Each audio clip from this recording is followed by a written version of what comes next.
श्रीपाद राजम शरणम प्रपद्ये. अध्याय 48. श्रीपादांचं स्त्री पुरुषांना संबोधन. श्रीपाद प्रभू प्रत्येक गुरुवारी पंचदेव पहाड इथं सत्संग करत असत. श्रीपाद प्रभू कृष्णा नदीच्या पाण्यावरून चालत जात. त्यांची पावलं ज्या ज्या ठिकाणी पडत त्या त्या ठिकाणी एक एक पद्म विकसित होत असे. त्या पद्मावर श्रीपादांच्या पावलाचं चिन्ह उमटत असे. ते कसं घडायचं हे मानवाच्या सीमित बुद्धीला न उलगडणारे कोडच होतं. एवढंच नव्हे तर पाण्यावरून चालत जाणं हा सुद्धा एक अद्भुत विषय होता. थोडे दिवस हे सर्व पाहणाऱ्यांना आश्चर्य वाटत असे, परंतु काही काळानंतर लोकांना श्रीपादाची ती साधारण लीला वाटू लागली. श्रीपाद प्रभू कृष्णा नदीतून आल्यावर सर्व भक्त त्यांचं भव्य स्वागत करीत असत. सायंकाळपर्यंत सत्संग चालू असे. नंतर ते कृष्णा नदीच्या पाण्यावरून चालत ती पार करून पैलतीरी जात. त्यावेळी भक्त मोठ्या श्रद्धाभावानं त्यांचा जय जयकार करीत. रात्रीच्या वेळी ते एकटेच कुरुगड्डी इथं राहत. पंचदेव पहाड आणि कुरुगड्डी यांच्यामध्ये कृष्णा नदीचं पात्र आहे. प्रत्येक शुक्रवारी ते विवाहेच्छुक कन्यांना सौभाग्यवती होण्याचा आशीर्वाद देत. महिलांना हळकुंड देत. श्रीपाद प्रभू स्वतःपेक्षा मोठ्या असलेल्या महिलांना अम्मा सुमती अथवा अम्मा अनसुया तल्ली असं संबोधित आणि त्यांच्यापेक्षा लहान असलेल्या स्त्रियांना अम्मा वासवी किंवा अम्मा राधा, अम्मा सुरेखा अशा नावानं बोलवीत. त्यांच्यापेक्षा वयानं मोठा असलेल्या पुरुषांना ते अय्या किंवा नायना असं संबोधित. त्यांच्यापेक्षा लहान असलेल्या मुलांना ते अरे अब्बी किंवा बंगारू या नावानं बोलवीत. त्यांच्या आजोबांच्या वयाचे असलेल्या वृद्धांना ताता असं बोलवीत. वृद्ध स्त्रियांना ते अम्मम्मा असं संबोधित. श्रीपादांचे नित्य कार्यक्रम आणि दरबार म्हणजे सत्संग. गुरुवार आणि शुक्रवारी होणारा सत्संग श्रीपादांच्या इच्छेनुसार कधी कुरुगड्डीस होई तर कधी पंचदेव पहाडावर. रविवारी होणाऱ्या सत्संगात श्रीपाद प्रभू अत्यंत गहन अशा योगविद्येबद्दल चर्चा करत. त्यानंतर दर्शनाला येणाऱ्या भक्तांना क्षेमकुशल विचारून त्यांच्या अडचणी प्रश्न मोठ्या प्रेमभावानं सोडवीत आणि अभय वचन देत. सोमवारच्या सत्संगात पुराणातील कथा सांगत. त्यानंतर भक्तांच्या समस्येचं निराकरण करत. मंगळवारचा सत्संग उपनिषदाचा बोध करण्यासाठी असे. यानंतर भक्तांच्या वैयक्तिक समस्यांची चर्चा होऊन त्यावर उपाययोजना सांगत. बुधवारी वेद आणि वेदांचा अर्थ विवरण करून सांगण्यात येत असे.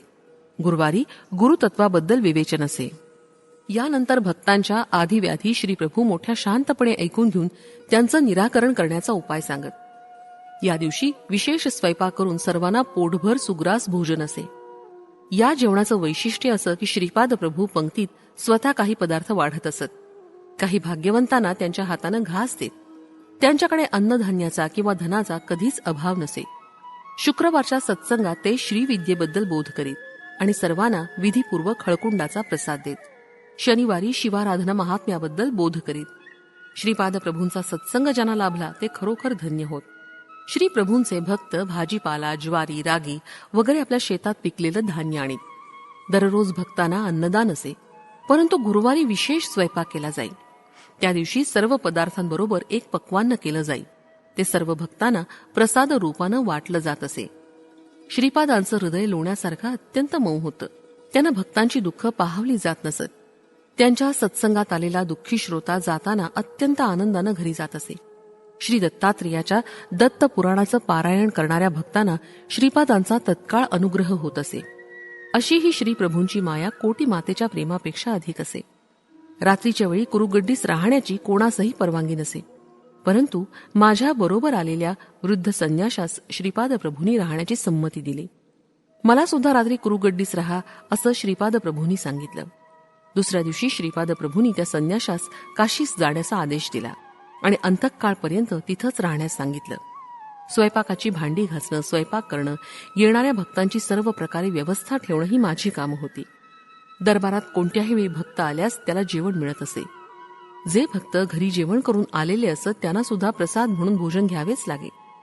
ज्यावेळी शिजवलेलं अन्न कमी असून जास्त लोक जेवणास आले असतील त्यावेळी श्रीपाद प्रभू आपल्या कमंडलूतील जल भोजन पदार्थांवर सिंचन करीत. त्यावेळी ते पदार्थ आलेल्या सर्व भक्तांच्या भोजनानंतरही शिल्लक राहत. याप्रमाणे श्रीपादांनी अनेक लीला केल्या. रात्रीच्या वेळी अनेक देवता कुरुगड्डीस विमानाने येत आणि श्रीपाद प्रभूंची सेवा करत. सकाळ होताच त्या महाप्रभूंचा आशीर्वाद घेऊन स्वस्थानी जात. काही वेळा हिमालयातून काही योगी येत. ते सुद्धा कृष्णेच्या पाण्यावरून चालत येत. त्यांचे देह अत्यंत कांतिमान आणि दैदिप्यमान असत. या योग्यांना श्रीपाद प्रभू स्वतः जेवण वाढीत. श्रीपादांचं जेवण म्हणजे मुठभरच असे. ते वऱ्याचे तांदूळ असोत की ज्वारीचा भात असो किंवा रागी संकटी असो, त्यांच्या भक्तांचं पोट भरलं की त्यांना स्वतःचं पोट भरल्याची संतृप्ती प्राप्त होत असे. रविदास नावाचा एक रजक होता. त्याला श्रीपादांचं वस्त्र धुण्याचं महाभाग्य प्राप्त झालं होतं. परंतु श्रीपादांच्या दर्शनानंतर सुद्धा वाईट प्रवृत्ती त्याला त्रास देत होत्या. त्यांच्या निवारणासाठी त्यांनी श्रीपादांच्या चरणांचाच आश्रय घेतला. श्रीपाद प्रभू सांगत असत की पितरांचे विधियुक्त श्राद्ध केल्यास त्यांना शांती लाभून मुक्ती मिळते. अष्टदशा वर्णातील सर्वांना त्यांच्या धर्मकर्माप्रमाणे फळ भोगावं लागतं. त्यात पक्षपाती दृष्टी नसते. आज मिळालेली सुसंधी नेहमी मिळेलच असं नाही. माझ्या पुढच्या अवतारात मला थोडं कठीण प्रवर्तन करावं लागेल. कित्येक जन्माच्या पुण्यफळानं श्रीपादांचं दर्शन लाभतं. अशा आलेल्या संधीचा पुरेपूर फायदा करून घ्यायला हवा. या संधीचा उपयोग न केल्यास कित्येक जन्मापर्यंत सद्गुरूंचं दर्शन होणं कठीण आहे. या विशाल प्रपंचात ज्या युगामध्ये 1,25,000 महासिद्ध पुरुषात त्यांचा अंशमात्रानं राहणाऱ्या भक्ताला त्यांचा आश्रय मिळून अनुग्रह प्राप्त होतो आणि त्याच्याद्वारेच या सृष्टीला या भक्तांचाच आधार असतो. श्रीपादांच्या केवळ संकल्पानं सृष्टीची निर्मिती, स्थिती आणि लय होत असतो. भक्तगण जेव्हा गुरूंना श्रद्धाभावानं नमस्कार करतात तेव्हा गुरु तो नमस्कार आपल्या स्वतःच्या गुरूंना पोचवतात.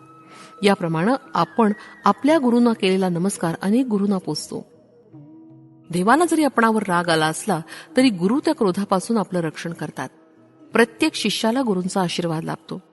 गुरूंच्या आराधनेनं इहलोक आणि परलोक दोन्हींची प्राप्ती होते. श्रीपाद प्रभूंचे सारे शिष्य सात्विक भावाचे होते. हृदयात भगवंताचं नामस्मरण करीत कर्मांचं आचरण. कुरुगड्डीचा विशेष महिमा नित्य क्षेत्रासारखा आहे. तिथं असलेलं दैवत जागृत स्वरूपात आहे.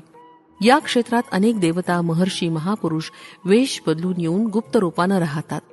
इथं त्यांचं स्थान ठरलेलं असतं. हृदयामध्ये देवाचं नाव भरून सदा चरणानं निहून विहित कर्म करीत राहावं असं श्रीपाद प्रभू आपल्या भक्तांना सांगत.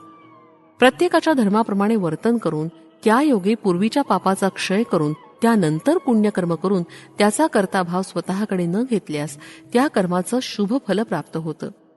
श्रीपाद प्रभूंच्या या दिव्य वचनाचं पालन केल्यास आपली जीवन नौका या भवसागरातून सुलभतेनं पैलतीरी जाईल.